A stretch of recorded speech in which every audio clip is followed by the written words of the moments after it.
I've utilised three main sources for this commentary, as you can see in front of you, left to right.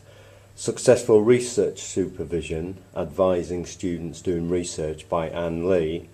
The second one, an article, the PhD process, The Supervisor as Manager by Tricia Vilkinas.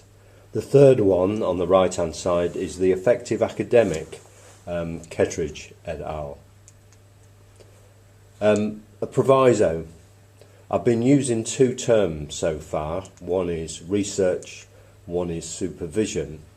In terms of research, it's important to make clear that on the Cert Ed and PGCE we're not talking about master's or doctorate level research. We're not talking about that formalised primary in-depth research that would go with that kind of level.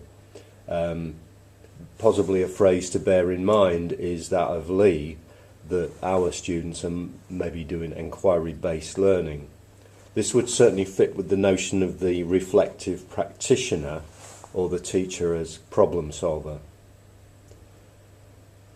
I do feel, though, that even though research might be different from the literature that I've looked at, many of the processes are the same, so that if research is more inquiry-based learning, then I think supervision sort of stays the same function as discussed. The structure of this commentary that you were about to read. Firstly, Section 1, a review of my professional development 1978 until the present. Section 2 will analyse the role of research supervision, helping students. Section 3 will look at current knowledge, experience and skills, and will lead towards goals and an action plan.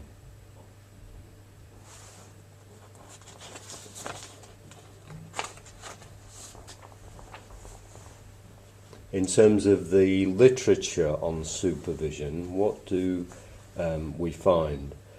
Lee talks about approaches to supervision, and within this has identified 5 different focuses. Quinn, cited in Vilkinas, the article, has identified operational roles which she bases within 4 different quadrants. What she also does is add to that, she adds the role of integrator. This is useful, but I did feel that I could break this down into 2 further categories, maybe one looking at the external focus, one looking at the internal focus. Both authors have dealt with this kind of division. External being systems, procedures that might be in place for every student. Internal, looking at those skills and qualities of interpersonal skills that keep the momentum, keep the rhythm, keep the motivation going. So if we do this, we can break the last slide down into Lee looking at the functional and enculturation, and then also those personal, professional qualities that Vilkinas was talking about. And then internal, we'll be looking from Lee at those 3, and then from Quinn, cited in Vilkinas, at those 2.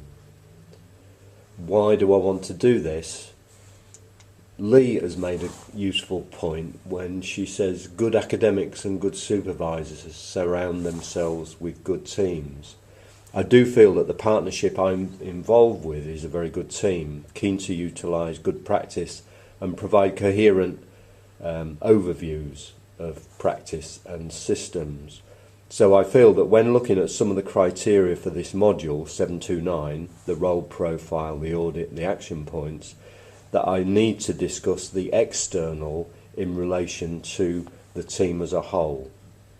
It's when I come to the internal focus that I will start to concentrate on myself.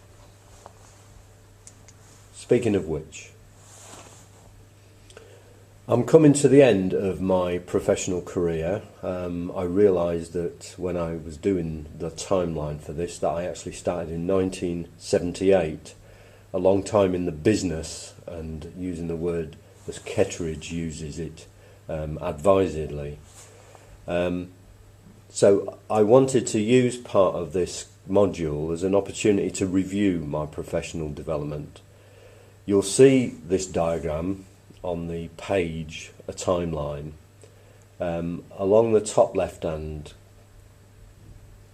you will see the dates from left to right when I started up until the present. When I was doing the timeline, I noticed two distinct phases. The first phase on the left hand side, second phase on the right hand side. The numbers 1, 2, 3, 4, 5, etc. are the jobs or the roles that I've had in this period. What strikes me is the contrast of these two periods.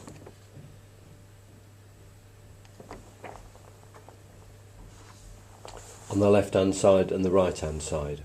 Kettridge has used the term aspiration, and I think what's intriguing me when I look at that left hand side, right hand side, are the two trajectories of aspiration against the two period. We tend to think of aspiration as going up the scale, and that certainly fits the first phase, hence the line going upwards. Mine is upwards. It was a period of creativity in terms of curriculum and role. I had great energy and enthusiasm, and there was a role that I really, really wanted but never got. And then back in the system on the right hand side in 1992, irony of ironies, because first I had no aspiration whatsoever, and I ended up getting the very job that I couldn't get previously, so I should have been content. However, that second period saw a darkening of the skies, what Kettridge has called harsh reality, and my aspirational trajectory began to point down, not up. It became a battle for me against a rising tide. Intrigued? Then read on.